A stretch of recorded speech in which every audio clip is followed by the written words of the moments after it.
The annual Thompson family reunion invitation lay quietly on my desk, morning sunlight streaming through the thick glass of my penthouse windows, making the gold-embossed letters shimmer against the ivory paper.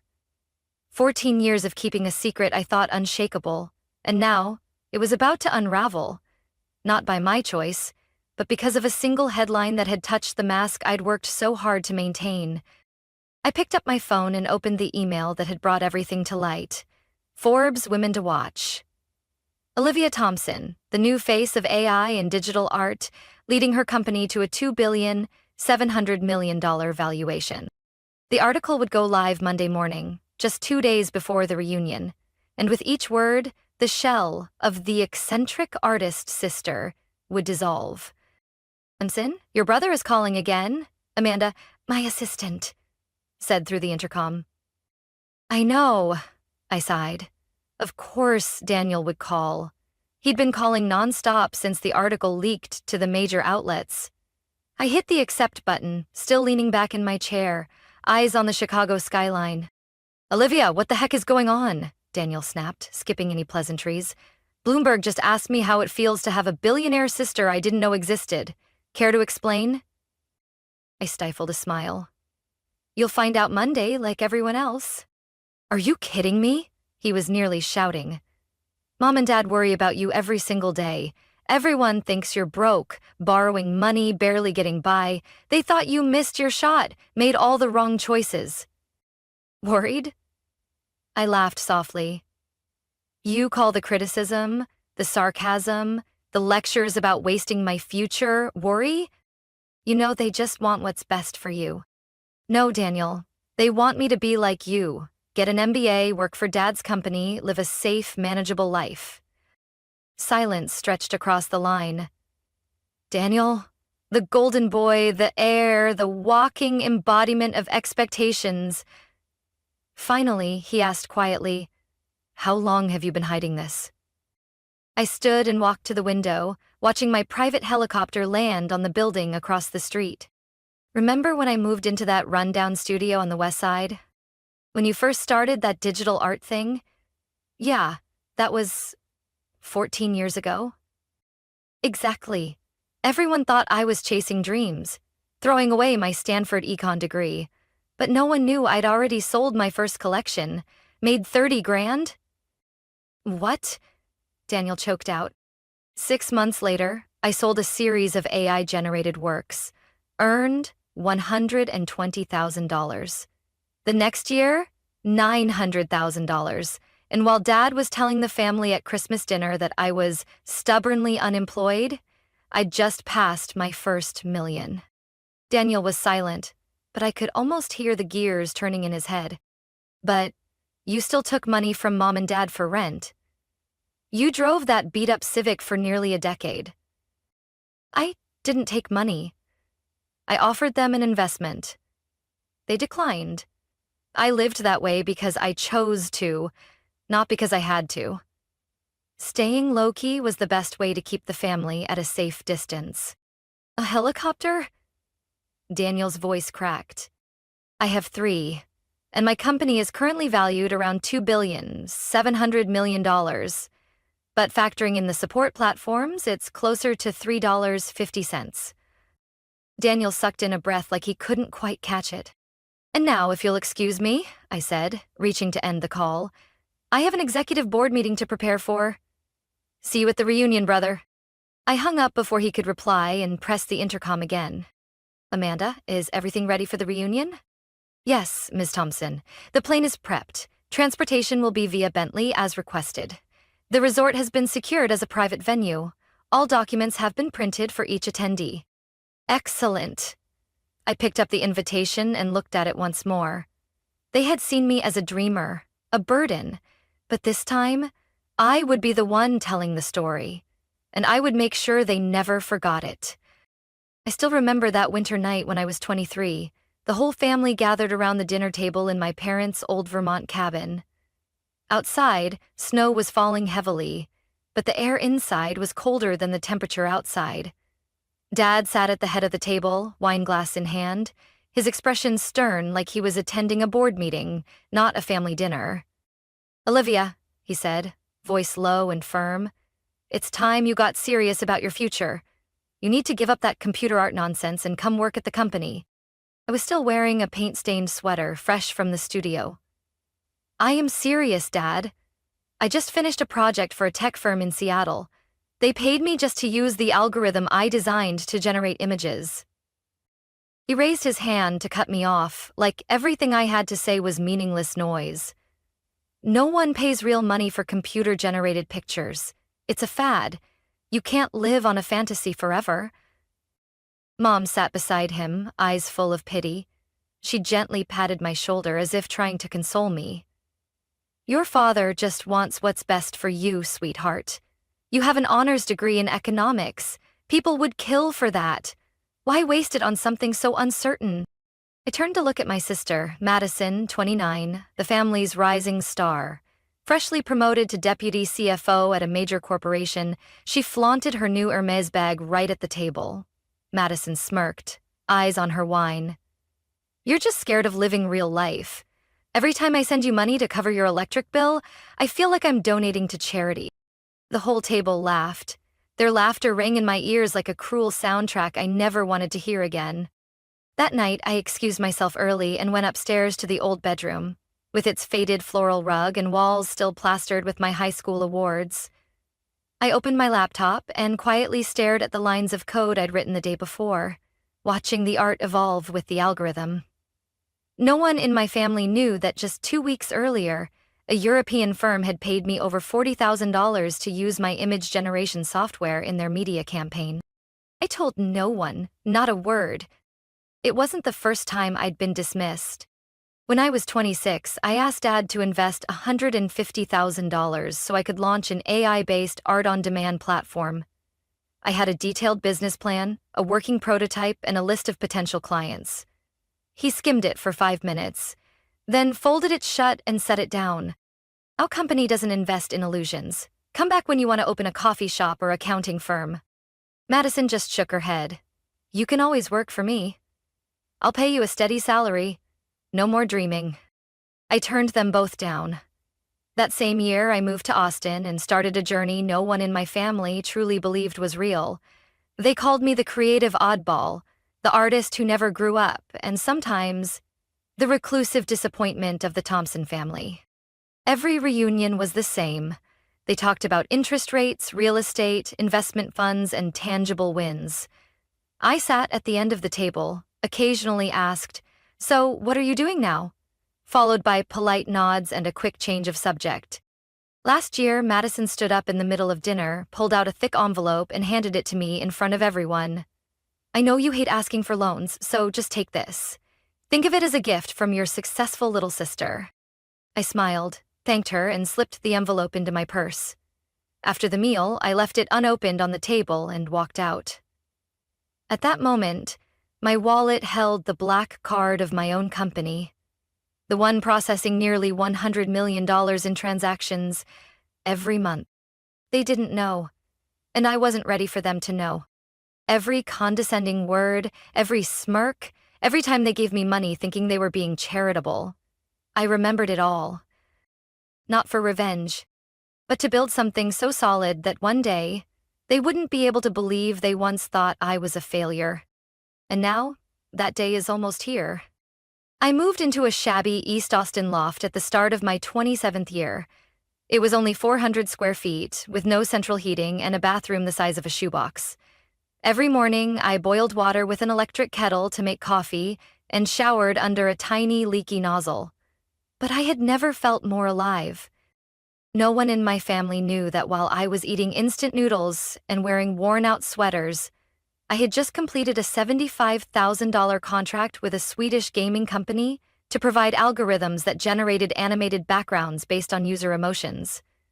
The project was coded under an alias through a third-party firm because I still didn't want the name Olivia Thompson appearing on any headline. My first real success came from a personal project called Echoes of Light, a digital art collection created by combining machine learning and visual memory data from thousands of survey participants. I sold the entire collection as exclusive digital assets through a private exchange. Final price, $48,000. When I saw that number hit my account for the first time, I cried. Not because of the money, but because it was the first time my dream had been validated by the world. 6 months later, I released my second collection, Synthetic Reverie. This time, I collaborated with a music producer so that each piece became a synchronized fusion of image and sound, a painting that could hum. The entire collection sold out in under 12 hours, bringing in over $220,000. I didn't use that money to upgrade my lifestyle. I used it to hire a team of software engineers to build my own platform, Lumina Frame, a digital space where artists could use AI to create works based on personal emotion and style. Each user would be assigned a personalized algorithm, and all artworks could be tokenized, traded, or displayed in virtual galleries of their own design. I didn't rush to promote the platform.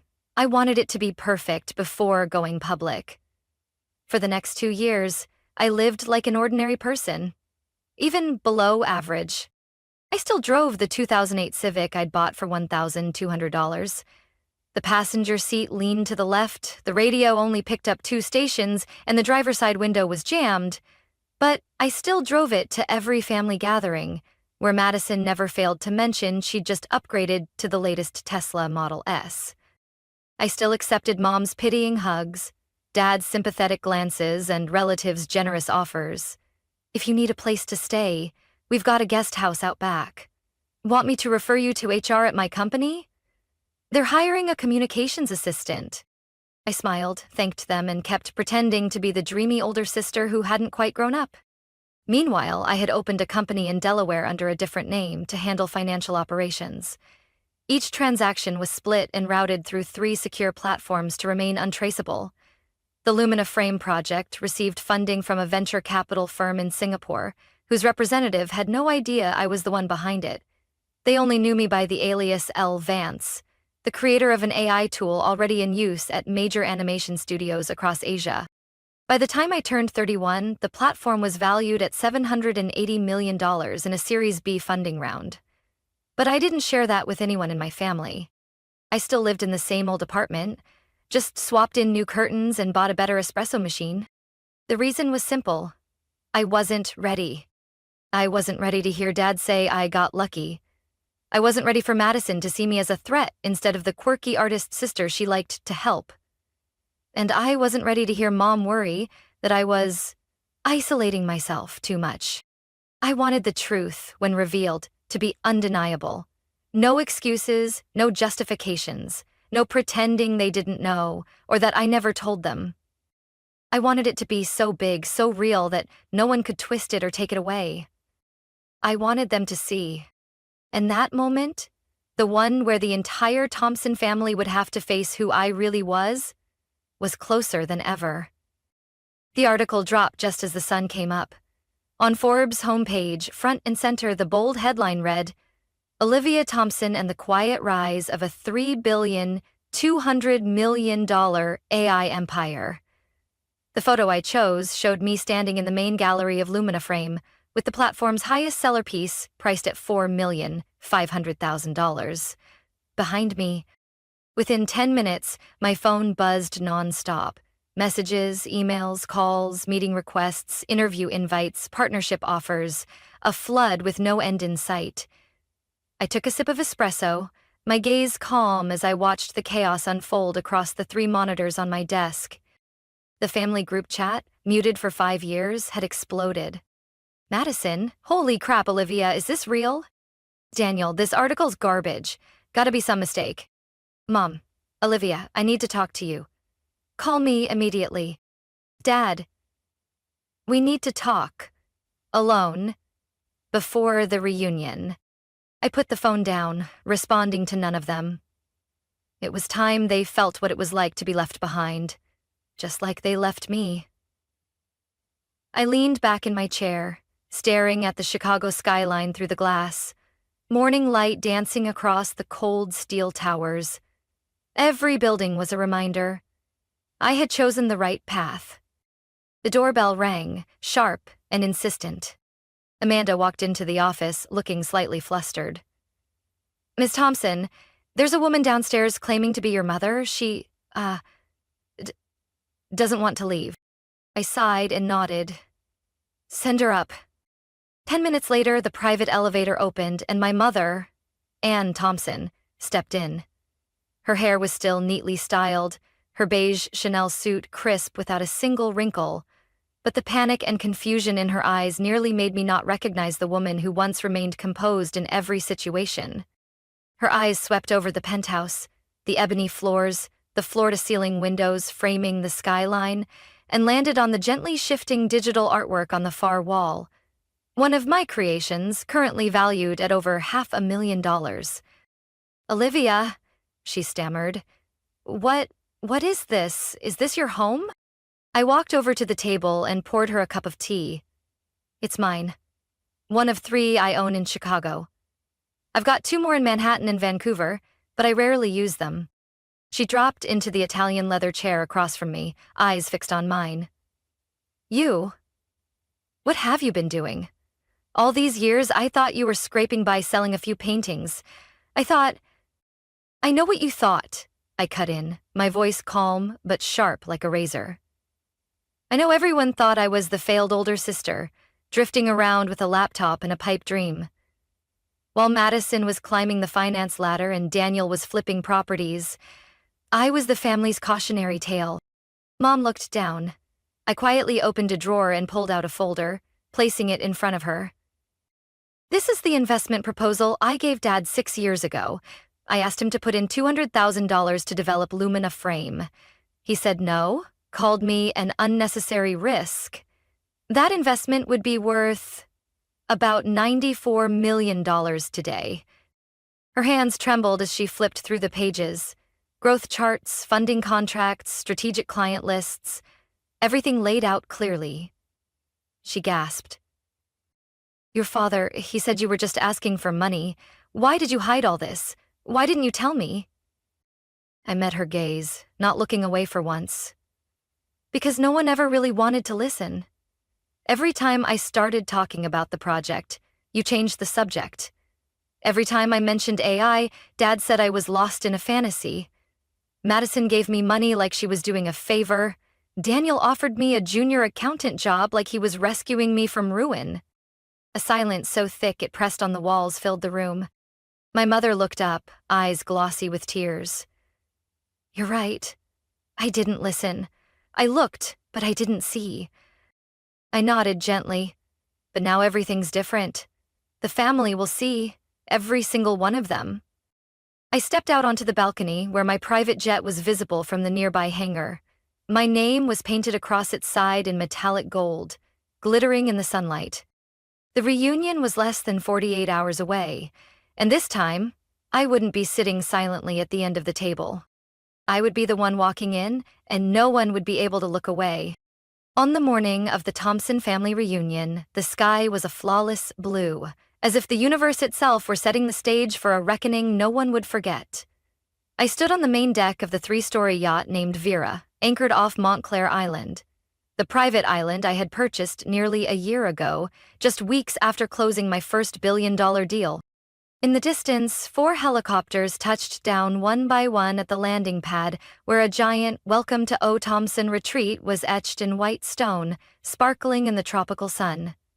Each pad was flanked by massive LED screens playing a loop of digital works I'd created, including Synthetic Reverie, The Memory Orchard, and Code of Solace. The same works my father once dismissed with a wave when I proposed an investment partnership. I adjusted the collar of my white silk blouse, eyes fixed on the line of Rolls-Royce Phantoms waiting along the marble path leading to the central villa compound. Each car had been individually assigned to transport family members from the airport to the harbor, then onto the yacht or helicopter, according to the schedule. The first helicopter landed. The door opened, and out stepped my father, Richard Thompson. Still dignified as ever, though this time his eyes wavered just slightly. Beside him, my mother, Anne, had a tight expression, as if willing herself to believe none of this could possibly be real. The second helicopter carried Madison and her husband, Carter, both dressed in designer labels from head to toe. Madison stepped down, glancing around, her face stiffening as her gaze landed on the sign engraved with my name.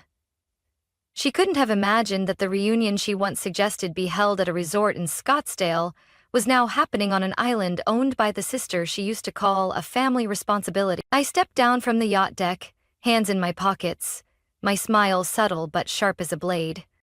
"Welcome, everyone," I said, my voice ringing clearly through the open air. "Hope your trip was comfortable." My father stepped forward first, trying to keep his tone even. "Olivia, all of this, was this really necessary?" I tilted my head, lips curving. "Depends on how you define necessary, Dad. After 10 years of reunions at forgettable hotels, I figured it was time we had a different kind of experience." "Different," Madison echoed, eyes wide as she looked at the glass-clad villas tucked behind rows of palm trees. "You own an island?" "Technically it's a compound, but yes, the island is central." I smiled. "Everyone ready for the reunion?" No one responded. I gestured, and immediately the fleet of phantoms began gliding forward, carrying each group to their assigned private villas according to a layout I had personally designed. Every room bore a glowing acrylic plaque with the occupant's name, and inside was a customized welcome packet. I followed along the path, sunlight filtering through the leaves, casting dappled shadows across the stone. As we reached the main hall, uniformed staff stood in formation, holding chilled fruit mocktails. All beverages adjusted to meet health standards and suitable for every age group. "Dinner will be served at 7, I turned to the family. "Until then, you're welcome to rest or visit the East Wing exhibit. It's featuring a few new pieces I've never shown before, and if you look closely, each section has a small LED display showing the current value of each artwork in real time." My father squinted. "Like a museum?" "Not quite. More like a museum, but blockchain connected and by invitation only." Madison turned to Carter, whispering something I couldn't catch, but I saw her expression, a mixture of jealousy, shock, and doubt. Some part of her was trying to understand how the eccentric older sister she once pitied had managed to build a whole kingdom right under their noses. I stood still for a moment, watching them scatter across the retreat. Each of them wore a look of confusion, overwhelmed by the luxury surrounding them. And I was just getting started. Tonight, as they sat around the long dining table beneath the crystal dome, I would show them more than numbers and art. I would show them exactly what they had missed for the past 10 years. And this time, I wouldn't be speaking softly or sitting invisibly at the far end of the table. I would be standing at the center, and they would be forced to face the truth they once refused to see. I built an empire while they were busy feeling sorry for me. Warm golden light poured over the long table, draped in white silk, inside a glass-paneled hall overlooking the sparkling night sea. Each seat was marked with a name card and an ivory envelope. Crystal glasses caught the light like tiny stars. The staff stood silently on both sides, dressed in sleek black and white, awaiting instructions. The Thompsons shuffled in, still uneasy in their steps. No one spoke. Each had already opened the envelope left in their private suite earlier, and I knew they were still reeling. Inside each envelope, I had prepared something unique. Madison received a chart comparing her much-touted 6-figure salary to the passive income I earned daily from my investments. Daniel got a report detailing how his real estate firm had once declined a partnership with Lumina Frame 4 years ago, and how that deal, if accepted, would now yield triple their annual revenue. My father, Richard, was handed a portfolio titled in italics, "The Missed Investment, $200,000 to $96 million." I stood once everyone had taken their seats. My eyes moved slowly across each face, tense, uncertain, cautious. A few avoided eye contact. Madison fiddled with her napkin. My mother sat straighter than usual, trying to appear composed. "Thank you all for being here tonight," I began, my voice soft but firm. "Before dinner, there's something I'd like to share." I pressed a button on a small remote hidden in my pocket. The lights dimmed. The glass wall behind the table transformed into a transparent screen, and a title appeared: The Forgotten Journey and the Opportunities Left Behind. The first image showed me at age 24, sitting in a tiny apartment, an old laptop on my lap. Text read, 2013, called The Kid Who Never Grew Up. First collection sold, $48,000. I slowly walked along the table, my gaze fixed on the screen. Next slide, me standing at a whiteboard presenting the Lumina frame pitch in 2016. Below was a quote from my father. You think people will pay for images made by computers? That's not art, it's a delusion. Then came the growth chart, every milestone paired with a familiar remark. 2018, Madison. You can't live off inspiration and instant noodles forever. 2020, Daniel. Who needs images when people are investing in real property? 2022. Mom, why don't you teach art? Like you used to love drawing. It's more stable. The lights returned. I stood still at the head of the table, the air heavier than concrete. Why did you hide it? My father asked, voice low. Why not say anything all this time? I looked at him. Not angry, not bitter, just clear. Because no one was listening. I tried. Every time I spoke up, you changed the subject. Every time I proposed something, I got a smirk. Every time I talked about AI or digital art or anything beyond your definition of success, I was dismissed. I turned my gaze to Madison. Do you remember the time you shoved that envelope at me in front of the whole family and said, just take it? I got you? Did it ever cross your mind that maybe I didn't need help? Just respect? Madison didn't answer. She bowed her head, fingers tightening around her glass. I'm not sharing this to brag, I continued, but to help everyone understand that success doesn't always look familiar. You don't have to follow a path the family carved out to be accomplished, and silence doesn't always mean failure. My mother blinked, her voice barely a whisper. We were wrong. I was wrong. I didn't realize how far you'd come. I smiled gently. I don't need your apology. I just need you to see me. Really see me. Not the version you hoped I'd become. I raised my glass, the light refracting into 100 tiny stars. And now, I said, let's eat. But this time, no one has to pretend to be someone they're not. No one has to shrink under judgment. We sit here as a family, and I am Olivia Thompson, once forgotten, now at the head of the table. Everyone was silent for a long moment. Then Daniel slowly raised his glass. To Olivia, he said, and to the biggest lesson you've just taught all of us. One by one, they lifted their glasses. In the golden glow of the wine, I saw something I hadn't seen in years. True recognition. After dinner, once everyone had returned to their rooms, I stayed behind in the glass atrium, sitting on a soft leather armchair, a cup of herbal tea in my hand. The sea outside rolled with gentle waves, the moonlight stretching across the water like a silver ribbon. I sat there for a long time, savoring the first moment of calm after a day full of reckoning. No one called me delusional, no more pitying looks, no more comments that treated me like a problem to be fixed. For the first time in 10 years, I was seen, not explained away or dismissed. Footsteps echoed softly. It was my father. Richard? Still wearing the same white shirt from dinner, now without his tie. He sat in the chair across from me, watching me quietly for a long time before speaking. You did something none of us ever imagined, and that makes me both ashamed and proud. I didn't respond. I just tilted my head to listen.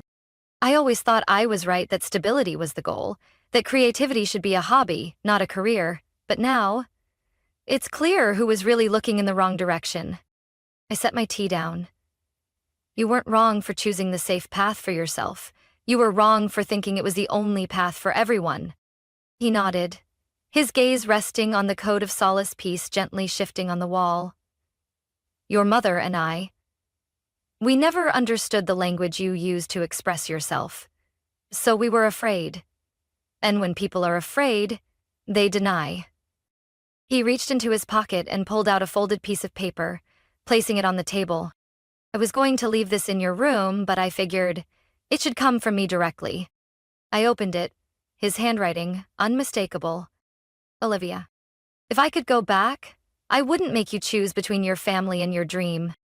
I missed the chance to invest in a project, but worse, I missed the chance to walk that journey with you. I'm sorry. Not just for doubting you, but for not listening when you needed it most. You're not just successful, you've created a new world. And for the first time, I'm proud to be called the father of Olivia Thompson. I folded the letter slowly, holding it in my hands. Part of me had waited for this moment so long, I'd nearly convinced myself it would never come. But strangely, when it finally did, I didn't feel angry or triumphant. I just felt at peace. The next morning, the entire family gathered in the main auditorium, where I would present my latest project. On a simple stage with a dark backdrop, I stepped forward in a navy blue jumpsuit, the lights softly focused, creating an atmosphere of quiet anticipation. Thank you all for staying, I began. Today I want to introduce the next step in this journey. A whole new chapter. I clicked the remote. The screen behind me lit up with the logo, Ethereum. Below it, a platform to rewrite reality. Ethereum is a project I've nurtured over the past 3 years. It's not just a digital art platform, it's a hybrid space where augmented reality, personalized AI, and secured blockchain converge. A place where anyone can create, own, and live inside their own creative environment. A world not limited by canvas, stage, or screen. I played demo clips, from a young girl building a virtual library of her grandparents' memories, to an architect designing a real-time interactive model of his vision inside a mixed reality environment. This project has completed its Series C funding round, with a valuation of over $10 billion. And today, you are the first to see its full potential. The room was completely silent. Daniel spoke first. Olivia, if you're open to it, I'd like to move part of my personal investment portfolio into Ethereum. Not because you're my sister, but because this is genuinely valuable. Madison slowly stood. I'm not sure I understand all the technical stuff, but I know when something is changing the world, and if there's anything I can do to support it, I will. I smiled. I didn't need their redemption.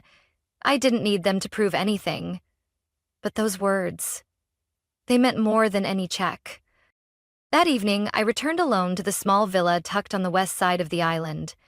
The sea breeze drifted softly through the open curtains. I placed my father's letter next to a framed copy of the first NFT sale I ever made, priced at $48,000.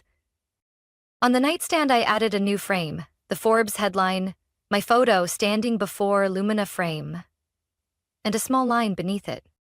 I didn't do this to prove anyone wrong. I did it to stay true to what I believed was right. The next morning, I woke before dawn. Soft light from the sea spilled through the wide glass windows, casting golden patches across the wooden floor. Outside, the waves murmured like the steady breath of a world I had built, not from fantasy, but from hours of work, lines of code, and countless unseen failures. I threw on a light robe and stepped onto the terrace with a hot cup of coffee. In front of me, the island was waking up. Staff were setting up breakfast outdoors, the smell of toast wafting through the air, tables lined neatly beneath swaying palms. In the distance, I saw Madison walking with Mom, and Daniel sitting alone at a stone table, holding his iPad, eyes focused as if studying something deeply. Everything felt calm, and to me, this was the true feeling of success. Not the applause, not the overdue praise, not even the staggering numbers, but the freedom to live in what you believe without having to justify it or ask anyone's permission. I thought back on the road I'd traveled, The early days with nothing but an old laptop in a cramped apartment, the sleepless nights tweaking code and pixel placement to match emotion, the times I turned down help that everyone thought I was foolish to refuse. I had stayed silent when they called me a failure. But in that silence, I never stopped building. I didn't create this empire out of revenge or to prove a point. I created it because I had to. Because not doing it would mean losing who I was. Each of us has a dream the world may not understand, but no one owes the world understanding from the start. The truth is, great things often begin in solitude. When no one's cheering you on, no one's standing beside you, and every door seems closed. And in that moment, if you keep going, if you dare to believe in the unseen, if you keep laying brick after brick in silence, one day, the world will have no choice but to see.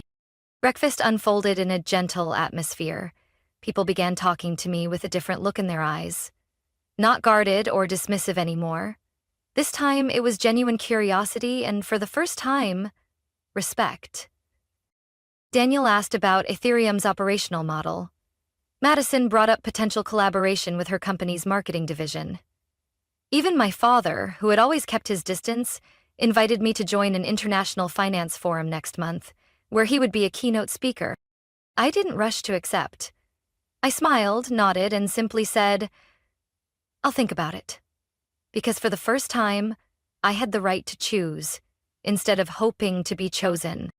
After breakfast, I joined Amanda, my assistant and newly appointed COO of Lumina Frame, to check the west side of the island, where I planned to build the first digital art center combining physical space and extended reality technology. Amanda handed me a tablet showing the number of new users signed up since yesterday's project launch, nearly 1 million in under 24 hours. I smiled. Not because of the number, but because I knew this wasn't the peak. It was just the beginning of an entirely new chapter. And I would move forward, no longer hiding. That night, I returned alone to the auditorium where I had once played the timeline of my success. I stood in the empty room and replayed an old video. A clip of myself at 23, eyes burning with conviction, presenting to no one. Just an old webcam recording. I let it run to the end, then looked at my younger self on the screen. That girl had nothing but belief. No assets, no fame, no one who believed in her. But she didn't quit. I smiled. "You did it, Olivia," I whispered. "And this is only chapter 1. I turned and stepped outside, into the ink-black night sky scattered with 1 million shining stars. Beneath my feet was an island, the symbol of a dream once ridiculed. In front of me was the future, with no beaten path, only one I would carve myself. Because real success isn't about proving others wrong. It's about believing you're right, and living fully in that belief, to the very end. I was once dismissed, left out of every conversation about success because I chose a path no one believed in. But in that silence, I built an empire. And now, I don't need applause or late recognition. I just need to know I believed in myself and never gave up. Success doesn't come from fanfare. It comes from staying true even when the world turns away. What do you think about Olivia's journey and how she chose to face her family? Share your thoughts in the comments below. And don't forget to follow the channel for more inspiring family stories just like this one. My name is Jennifer, and I'm 36 years old. If someone were to ask me, "Is family where you belong?" I'd probably let out a dry laugh and say, "Not for me." I was born in the suburbs of Sacramento, California, in a 3-bedroom house with a front yard and a red brick walkway. It sounds peaceful, but inside that house, I was just a faint shadow, forgotten in the glow of my sister, Victoria. Victoria is 9 years older than me. Before I could even speak, she was already the pride and joy of our parents. Energetic, smart, a great singer and dancer. Victoria was the spotlight and I was just the backdrop. My mom used to tell the neighbors while holding me, "This one was a surprise, but we were already complete with Victoria." She'd say it with a light laugh, like it was a harmless joke, but I heard it loud and clear. and I never forgot it. My dad was a civil engineer, and my mom was an elementary school teacher. They were both exhausted after long days, and a surprised child, was always the reason behind their weary sighs. By the time I was 5, I was used to hearing my dad tell my grandpa, "You wanted her, didn't you? Then you take care of her." That line came like clockwork every morning when my grandparents came to pick me up. The keys jingled in his hand as he walked away, never once looking back. My grandparents' house was about a 10-minute drive from ours, but to me it felt like a whole different world. It smelled of fresh-baked cookies, had a cozy sofa, and my grandma's gentle eyes. I called it the real home. There, my name was spoken with affection. I got help with my homework, and my grandpa, a retired math professor, would tell me stories about how numbers could speak. "Truth lies in numbers, not in sweet words," he used to say when I was confused by my first charts. My grandma had been a high school teacher, so she was very patient. After every study session, she'd sit with me at the old wooden table, going over my writing and correcting spelling errors in purple ink. "You know, Jen," she'd say, "knowledge is the one thing no one can ever take from you." I nodded, even though I didn't fully understand her yet. But I knew what love felt like. Warm, without judgment, unconditional. Meanwhile, at my parents' house, I felt like a stranger in my own home. They didn't openly dislike me. They just didn't notice me. If I came home 5 minutes late, there might be no dinner left. Parent-teacher conferences usually had an empty chair where they should have been. I wasn't angry. I was used to it. Victoria was different. Every birthday came with a big party, a 3-tiered cake, and even a small band in the backyard. Me? A single candle stuck in a store-bought cake. I didn't expect much, just once for Mom to ask what I wished for before I blew out the candle.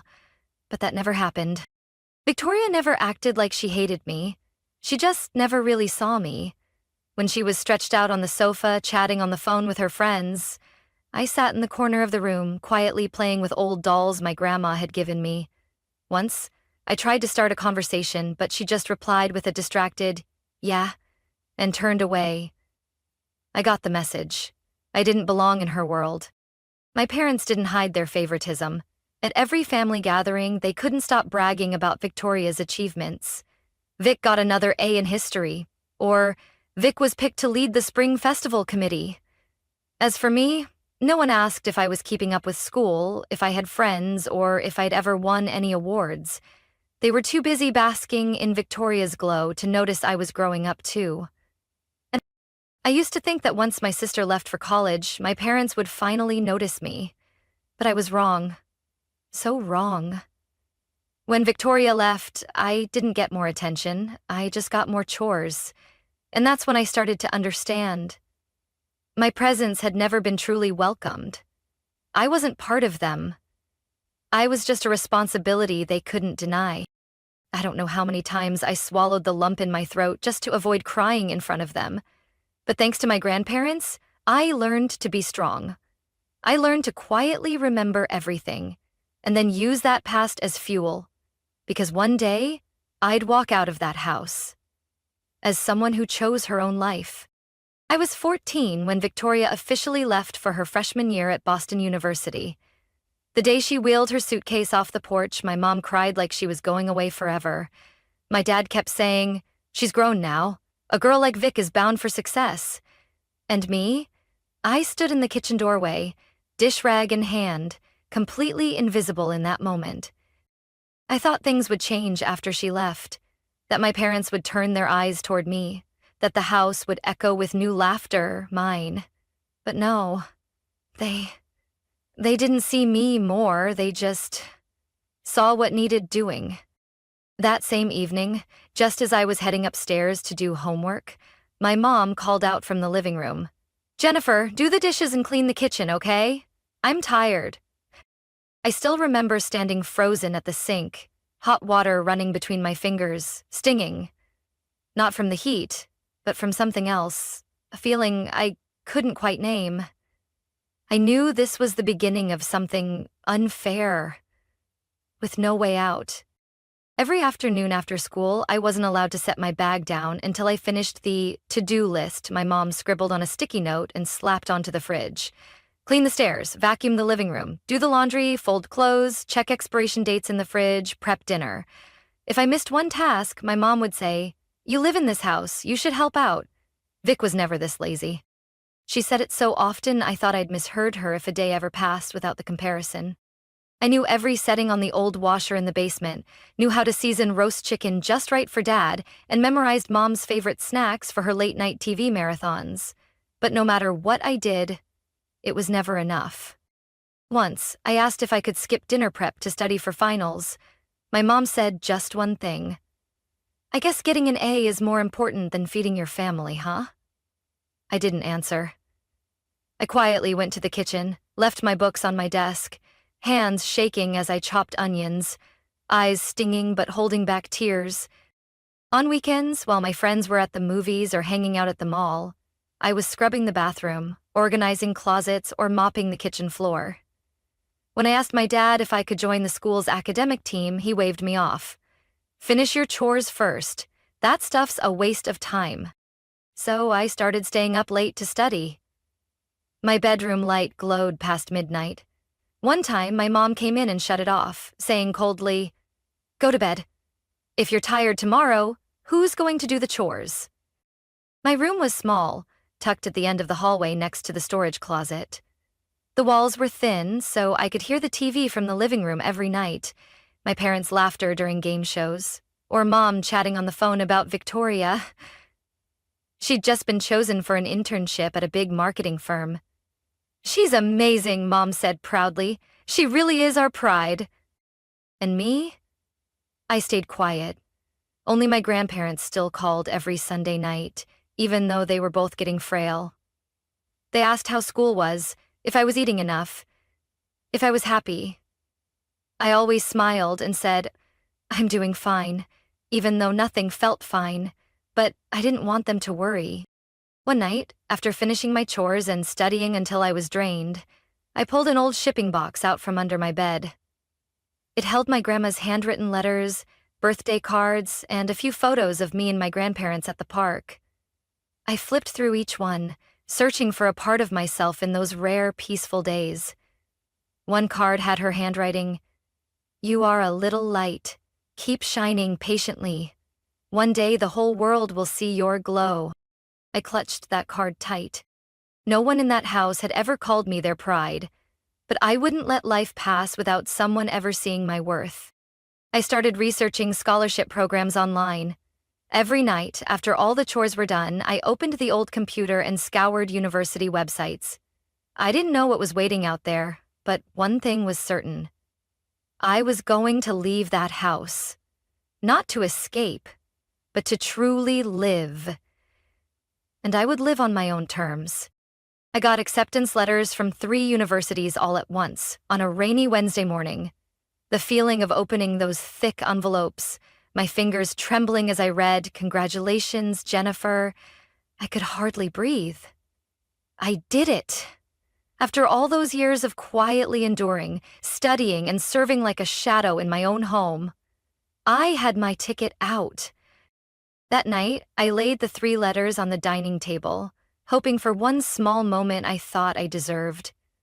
A look of approval, a simple, "Well done, sweetheart," from my parents. But when my mom glanced at the envelopes, she just shook her head and went back to clearing the dishes. My dad didn't even look up from the TV. "I need to talk to you about tuition," I said, gathering all the courage I had. My mom let out a long sigh, like I'd just interrupted something important. "Jennifer, honestly, we can't help you with that." I stared at her. "But I thought you had a college savings fund." She set the plate down and wiped her hands on the dish towel. "The thing is, we used that money to pay for Victoria's wedding. You know, an outdoor event in Santa Barbara isn't cheap. There was the band, the flowers, the 5-course dinner." I swallowed hard. The wedding had taken place nearly a year ago, lasting 2 days, complete with fireworks and a live band. I had served guests the whole time, arms bruised from carrying supplies. while Victoria looked like a princess straight out of a fairy tale. Now, I knew where that money came from. But if I'm your child too, I said softly, barely recognizing my own voice. But I'm your child too, I said softly, barely recognizing my own voice. My dad, still glued to the TV screen, said just one sentence. You can take out a loan. Kids these days all borrow to go to college. That's what being an adult is about. I stood there, overcome by a cold, stinging kind of feeling. They didn't reject me loudly. They just never considered me at all. That night, I pulled out my phone and called my grandparents. Grandma picked up. She heard my voice and immediately knew something was wrong. Sweetheart, why do you sound like you're about to cry? I didn't hold it in anymore. All the tears I had ever pushed down came flooding out. I told her everything. About getting into college, about the 3 acceptance letters I'd laid on the table, and about my parents' cold refusal. On the other end, I heard Grandpa clear his throat gently, then his voice came through, slow and steady. My girl, don't worry.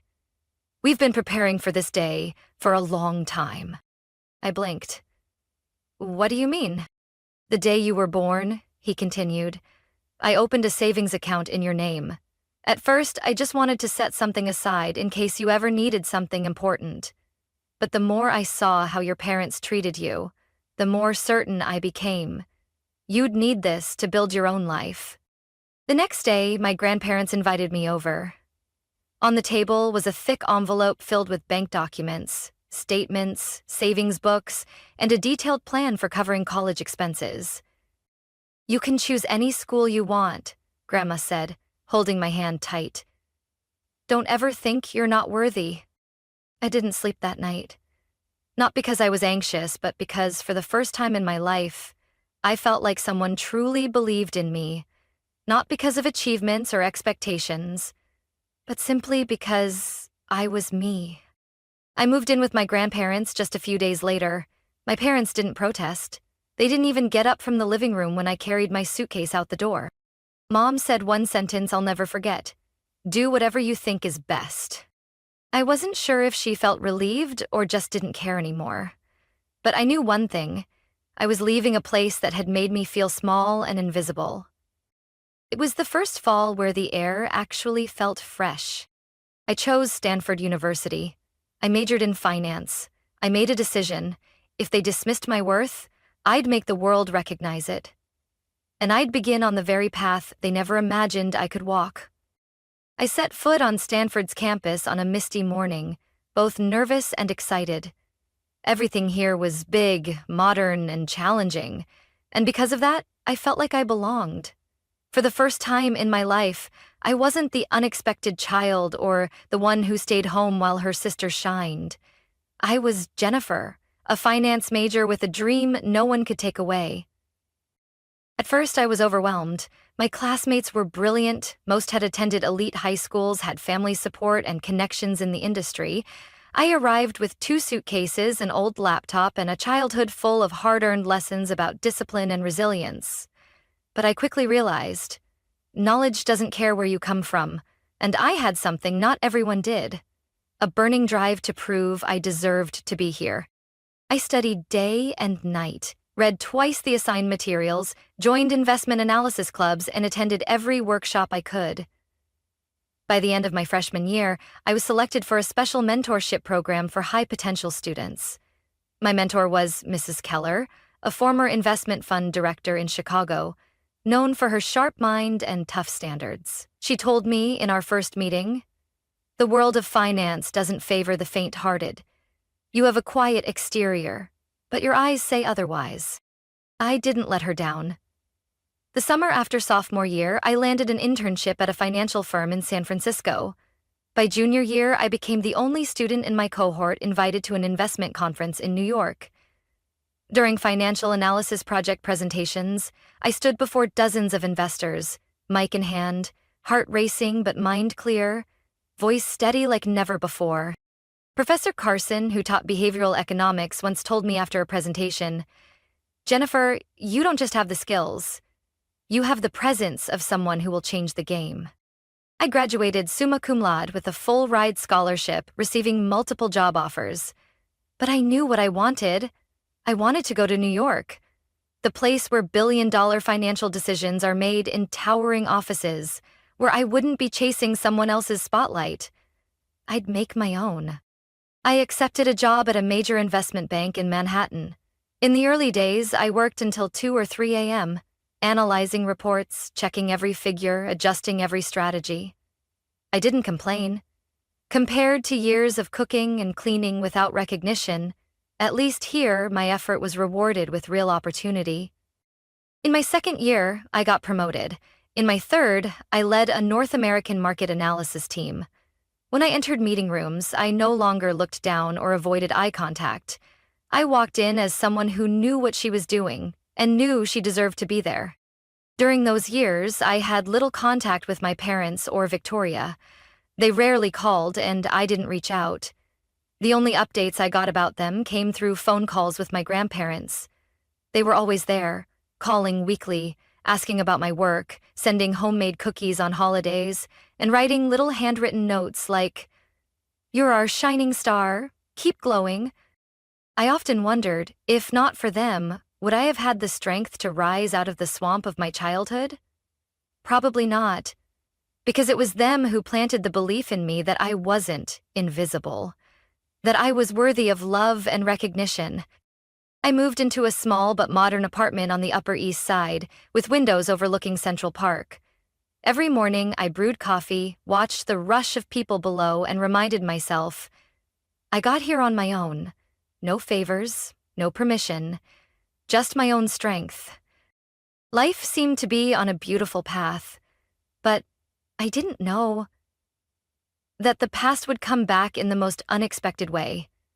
And when it did, I'd have to face not only the people I left behind, but also the wounds in my heart that never truly healed. I was preparing for a Q3 investment strategy presentation when my phone buzzed. The caller was my grandfather's doctor. A vague sense of dread crept down my spine. I apologized to my colleagues, stepped out of the conference room, and answered. "Jennifer, your grandfather was admitted to the hospital this morning. He had a sudden heart attack. We did everything we could." I didn't hear the rest. My ears rang and the sounds around me faded into nothing. Everything blurred, like someone had drawn the curtains on my life. 3 hours later, I arrived at St. Joseph's Hospital in Sacramento. The room was stark white, the smell of disinfectant sharp, the empty hospital bed unbearable. My grandmother sat beside it, her eyes lost, wrinkled hands clutching a frayed handkerchief. "He went quickly," she said, voice hoarse like the wind.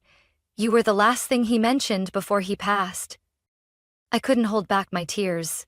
The man who taught me how to read financial newspapers when I was just 10, who took me to the park every Sunday afternoon, who believed I could change my life, was gone. After the funeral, my grandparents' house became hauntingly quiet. Everything in it remained the same, as if he might still walk out of the reading room and ask, "Would you like some tea?" But the air felt different. My grandmother seemed like she had lost her soul. She tried to stay composed, to smile, but the deep hollowness in her eyes betrayed the loneliness she carried. 2 months later, she passed away in her sleep, peacefully, just like the way she had lived. The doctor said there was no serious illness, only that her heart couldn't carry the weight any longer. Like me, she didn't know how to live without him. I returned to their old house to sort through paperwork and arrange her funeral. While going through old envelopes, I found a letter, addressed to me in that familiar, shaky handwriting. Inside was a notarized copy of my grandparents' will from 3 years ago. "To our beloved granddaughter, Jennifer. We leave the house at 324 Maple Drive and $120,000 as a thank you for bringing light into our later years." I was speechless. The place that had been my only safe haven growing up was now the final gift they left me, a final affirmation. I wasn't an afterthought in this family.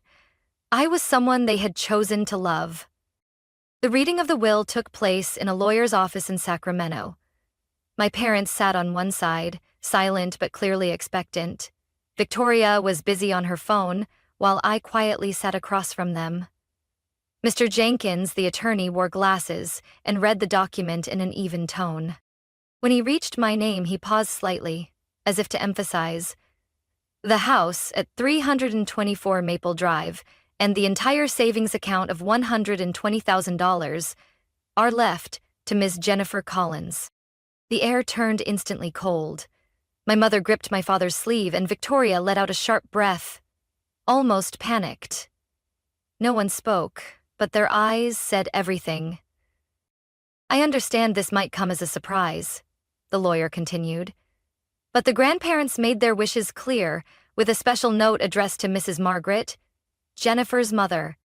He opened a smaller envelope and read slowly, "Margaret, we once gave you $180,000 to help with Victoria's wedding, right when you needed it most. Now, please respect our final decision for Jennifer, the granddaughter who was always there when we needed someone." For the first time in my life, I saw my mother lose her usual composure. She turned away, hiding her disappointed expression, but said nothing. Victoria gave a short, bitter laugh and stood abruptly. "Well then, congrats. You've always known how to win people over." I didn't respond. I didn't need to. Those words no longer carried any weight. I didn't need their validation anymore. My grandparents had already given me that, in a way no one could take away. That night, I sat alone in the old living room, staring out at the garden where my grandfather used to read. October in Sacramento was starting to bring a chill. I told myself, this place wouldn't just be filled with memories. I would turn it into a new beginning. I had no idea that the very people I thought were out of my life were about to return, and this time, they weren't coming out of love. They were coming with demands. It took me nearly a year to heal from the loss of both my grandparents.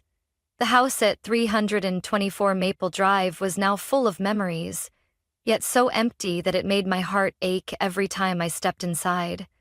The old photos, the tea cabinet, the hand-embroidered tablecloth, all of it seemed to beg me to stay. But I knew my grandparents wouldn't want me to live in the past. One early spring afternoon, with soft golden sunlight spilling through the windows, I sat at the dining table, flipping through documents, deep in thought. This house had once sheltered me, but maybe now it was time for it to become a doorway to something better.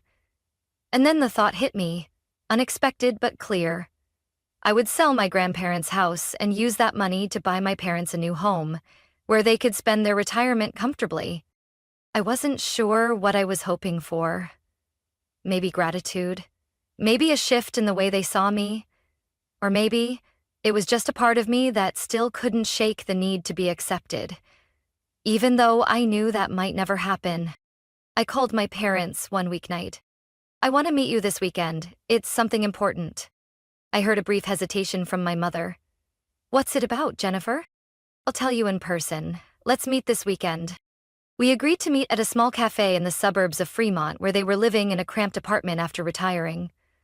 Dad looked thinner than the last time I'd seen him, his hair fully gray. Mom still wore her familiar stern expression, but her eyes showed signs of weariness. I began, trying to keep my voice calm. "I've decided to sell Grandma and Grandpa's house, and I want to use the money to buy you a new one. Something small, one story, with a garden. Easy to maintain." They stared at me in shock. For a moment, I thought I saw Dad's eyes glisten, something I had rarely seen. Mom put down her teacup, her hand slightly trembling. You're serious?" she asked, her voice almost choked. "I'm not joking." The silence hung for a few seconds. Then my mother suddenly started crying. Not loudly, but quietly. The kind of tears I'd never seen her shed for me. We don't deserve you," she said between soft sobs. "Vic is unemployed. She and her husband are always fighting. And you've always been so strong and still thinking about us." I didn't know what to say. I just smiled gently and handed them a printed list of the houses I'd been considering. 2 weeks later, we chose a small home in Pleasant Hill. a single-story, ranch-style house with a backyard full of lavender and large windows looking out at maple trees. My mother said, "It feels like a place to start over." After the deal closed, my father hugged me for the first time since I was a child. "Thank you," he said quietly. "Not for the house, but for not giving up on us." I nodded and simply said, "I think that's what Grandma and Grandpa would have wanted too." Right after that, Mom began planning the housewarming party. "It has to be grand," she said, her eyes lighting up. "We'll invite everyone, flowers, a buffet, a photo wall." I nodded. "Just let me know when you need help." "Oh, don't worry. I'll handle it all. You're busy with work. Just relax. Just make sure you're there that day. I want you to look your best." At the time, I thought maybe things really had changed. Maybe, for the first time in years, I was truly part of this family. But I had no idea that the very housewarming party I wasn't invited to would be the turning point that revealed everything. And this time, there would be no forgiveness. I started to feel uneasy when 3 weeks passed without a formal invitation to the party. Every time I called to check in, Mom would just laugh it off. "We're still planning. You know how long these things take." Dad would give vague answers. "Let your mom finish organizing. Just make sure you show up." But no one gave me a specific date. I was busy with work in New York, so I didn't dwell on it. Until one Friday night, when I opened Facebook to look up a potential client and accidentally typed Victoria Collins into the search bar. Even though I'd never added my sister on social media, I could still see the public section of her profile. The first post that popped up left me frozen. "Can't believe the big housewarming party is this weekend. The new place is truly a dream come true. Can't wait to show it off to everyone." Below the caption was a series of photos: a long banquet table draped in white cloth, flowers everywhere, sound equipment being set up, and boxes labeled Victoria stacked by the front entrance. In the background, I clearly recognized it. The house in Pleasant Hill that I had bought with the money from my grandparents' house and my own savings. My world tilted. My hand stiffened on the mouse, my heart pounding like a countdown clock. Not a single word of invitation, not one heads up. And yet, my entire family, including Victoria, her husband Andrew, and their twin kids, had moved into that house. And now they were celebrating it as if it were a shared family achievement, while the person who made it possible was left outside. I couldn't sit still. The next morning, I flew back to California, rented a car, and drove to Pleasant Hill. I parked a block away from the house and could already hear the music and laughter in the distance. People were coming and going, string lights hung across the porch, and cars lined the street. I recognized a few familiar faces, relatives, old neighbors, even some of my high school teachers. No one knew I was standing there. I quietly walked along the side path and opened the side gate to the backyard. The scent of lavender from the garden hit me like a wave of memory. But it no longer brought warmth like it did on the day I handed over the house. Just a bitter taste in my throat.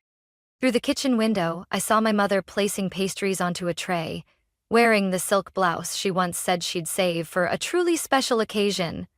My father was chatting with the group, holding a wine glass, boasting, "We're very lucky.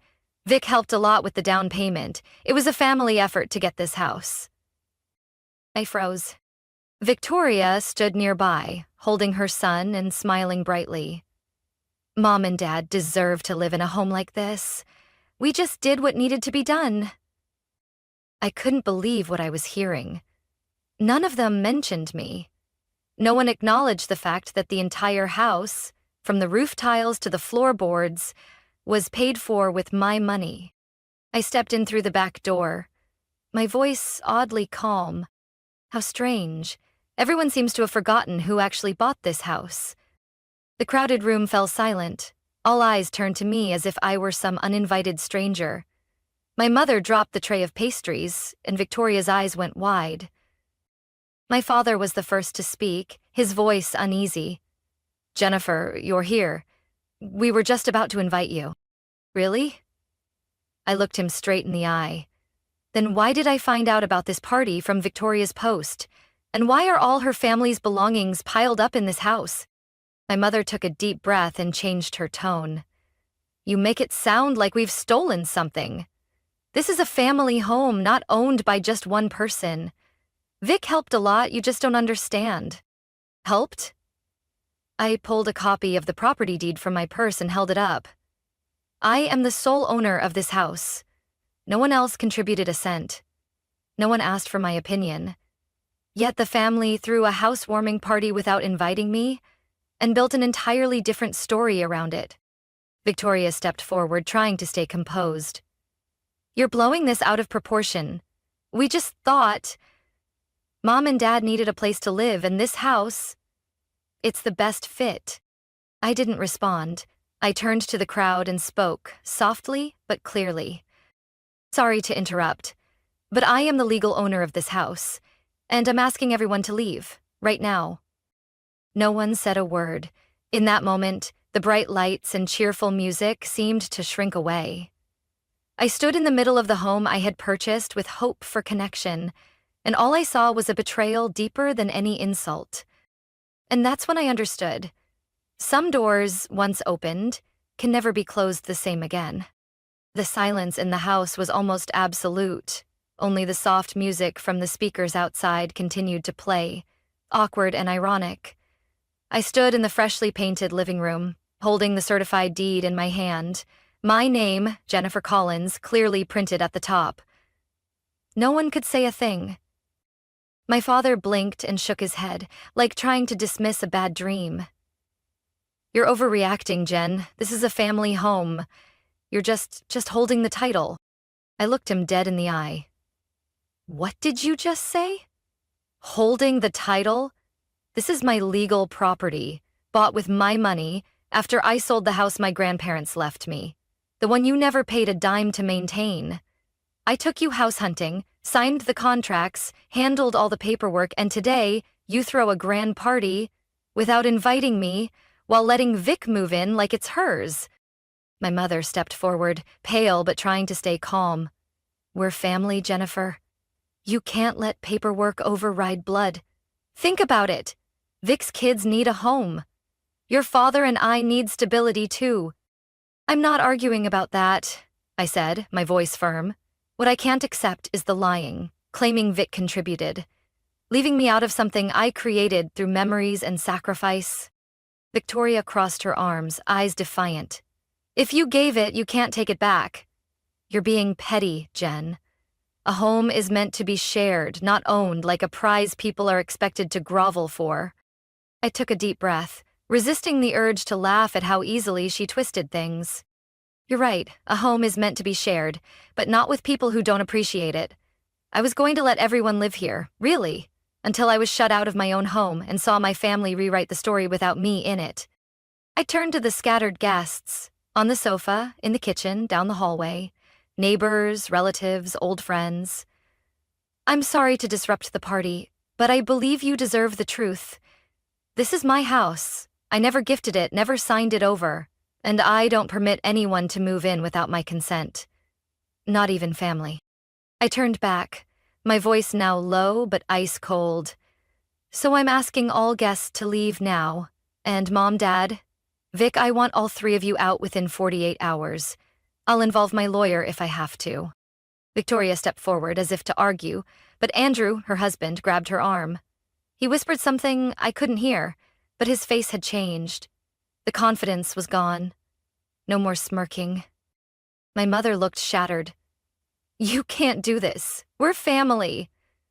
Jennifer, please, don't let it go this far. I tightened my grip on the documents, the anger now replaced by a familiar cold, the feeling of being dismissed, excluded, then blamed for daring to demand acknowledgement. No, Mom, I said. This time I can, and I will. One by one, the guests began to leave. Some looked at me with pity, others avoided my gaze entirely. I didn't blame them. They weren't the ones who pushed me out of the family. They were witnesses to the moment I stepped out of the role of the quiet daughter. Victoria was the last to leave the living room, holding her twins' hands. She glanced at me one more time. The pride was gone.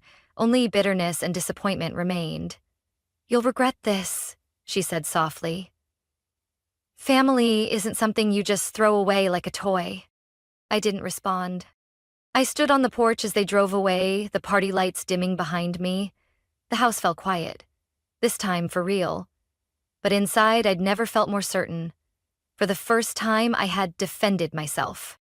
2 days after the interrupted housewarming, I returned to the Pleasant Hill house with a strange emptiness inside. The front yard was cleaner than ever. No more cars, no decorations. The house was mine again, just like I intended. But the price to reclaim it was a deep cut through what I used to call family. My parents, Victoria and her family, had moved out quietly. I wasn't there when they left. I had left the keys in the mailbox and asked my lawyer to oversee the process. They returned to my parents' old apartment in Hayward, which barely fit 2 people, now crammed with 6. My parents, Victoria, her husband, and their 8-year-old twins. I didn't need to imagine how suffocating it must be. And it took just 1 day before the messages started pouring in. First came a text from my mother. "You think I'm not heartbroken? What you did was cruel." Then a missed call from my dad's number. I didn't answer. Then Victoria, with a voice I could never mistake. "You think you have the right to punish us, but you're the selfish one." The messages kept coming all week. Sometimes they begged, "I know we were wrong, but you broke this family. Can't you undo it?" Other times they accused, "Your grandparents must be disappointed in heaven. This is the last thing they'd want." I read them all. I didn't delete them, but I didn't reply. I put my phone on silent, blocked all 4 of them, and set up a new email just for work and financial updates. The old inbox where they'd sent dozens of angry or pleading messages, I simply left unopened. I didn't cut ties out of rage. I did it because, for the first time, I saw what my childhood had blurred. To them, I only had value when I served, when I stayed quiet, when I stayed behind someone else's light. But the moment I dared to be seen, to be heard, to be respected, I became the enemy. The house in Pleasant Hill was now eerily quiet. I hired a professional cleaning crew to scrub away every trace of the party, from tape residue behind the fridge to wine stains on the hardwood. I changed the locks, updated the security system, and reset all the lighting.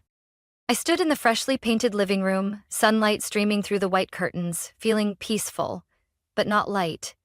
Some choices, even when right, still carry weight when you actually make them. One Friday afternoon, I drove past the apartment complex where my parents now lived. I didn't plan to stop, just wanted to see. Kids ran around the playground, a few adults sat under trees reading. I saw Victoria on the balcony, phone in hand, hair tied up. Her kids sat on the floor fighting over a tablet. My mom stepped out with a sandwich for them, then quietly went back inside. I didn't feel anger. I didn't feel pity. Just a brief sadness for what could have been if they had ever truly seen me as part of the family. I turned the car around and went home. That night, I began organizing my grandparents' keepsakes. In an old wooden box, I found a letter I'd never opened. It was from my grandmother, addressed to me. Inside were a few simple lines that made my heart crack open. If one day you must choose between love and justice, remember, we chose you, not because you were perfect, but because you were true. Never feel guilty for protecting your heart. I placed the letter back, feeling light for the first time in weeks. Family isn't where you're born, it's where you're accepted. And if they couldn't do that, I chose to leave. So I could protect the gentleness in me before it was twisted by endless hurt. 2 months after the ruined housewarming, I signed the contract to sell the Pleasant Hill house. It wasn't a rash decision. It was the result of many silent, sleepless nights. That house had once symbolized devotion and healing, but now it held too many warped memories, too many twisted words and misplaced emotions. I sold it for a good price thanks to the rising real estate market. The profit, combined with my savings and income, allowed me to invest in a private fund, not just a financial plan for the future, but a foundation for the life I truly wanted. Free, independent, and no longer seeking approval from people who never really saw me. I moved into a small penthouse in Tribeca, Manhattan, with a balcony overlooking the Hudson River and soft morning light filtering through the blinds. Not extravagant, not flashy, but mine. Chosen and built with real effort. Each morning I got up early, brewed coffee, opened the balcony door, and wrote a few lines in the old leather journal my grandmother gave me. Some days I wrote investment plans. Some days I wrote about my grandparents, the only people who ever believed in me without conditions. And sometimes I just wrote one line. Today, I'm okay. And that's worth something. I haven't spoken to my family since that day, though occasionally there are emails from my mother, a few missed calls from my father's old number. I've learned not to open doors that only bring pain. I'm not angry anymore, but I know this. Some relationships, forgiveness, doesn't mean continuation. I started dedicating time to things that made me feel real. Speaking at financial empowerment events for young women, writing about personal finance, and most importantly, I founded a scholarship in my grandparents' name, the Henderson Grant for Daughters of Silence, for girls who were overlooked by their families but carried dreams like I once did. One day, during a podcast interview with a colleague, I was asked, "Jennifer, if you had a daughter someday, what would you teach her?" I didn't hesitate. That she doesn't have to outshine anyone to be loved, that in her home, no one will ever feel like an outsider, and that her mother, me, will always be her first defender, not because she's perfect, but because she's hers. I never wanted a family early in life. My past made me wary of the word family, but now, I feel more ready than ever to build a home, not built on blood, but on respect, kindness, and unconditional love. I know I won't repeat my mother's cycle. I won't compare my child to anyone. I won't use silence as punishment. I won't burden them with expectations that aren't theirs. I'll love my child with everything I lacked, and more. One day, while walking past a small bookstore near my home, I saw a book with a cover that made me stop. No one is extra when they write their own story. I smiled, placing my hand on its spine like I was looking into a mirror. I was once the child no one expected, the forgotten one, my sister's shadow.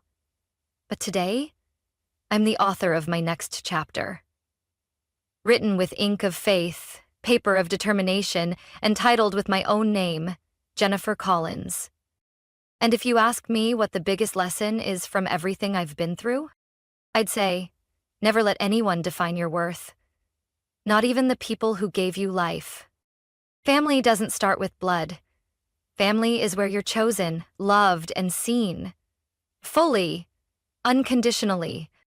And in the end, I chose myself. And that's the best choice I ever made. From my own story, I've learned that sometimes, to find peace and true worth, you have to walk away from the chains labeled family. Blood doesn't guarantee love, and sacrifice doesn't always bring gratitude. I no longer seek validation from those who once treated me as an extra.